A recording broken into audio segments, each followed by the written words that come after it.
nettles, I ensure that I just pick the very top 4 leaves, so you can see here, when making food. And I always look very carefully to make sure that the nettles are in good condition, that they're a nice green colour and not black, and that they don't have any signs of being chewed by insects.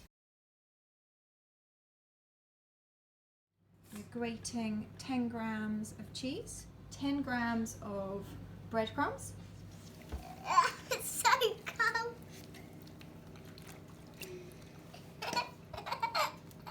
100 grams of stinger nettles.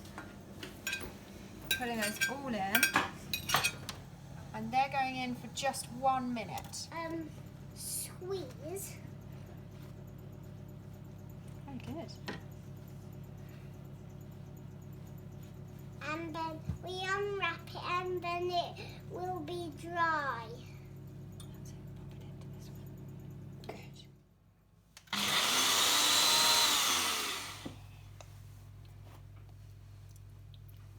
It smells amazing. It's really nice. Water that we boiled the nettles in.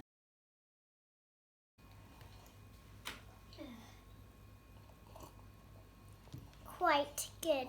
Quite good, and that's full of vitamins and minerals, and it's really good for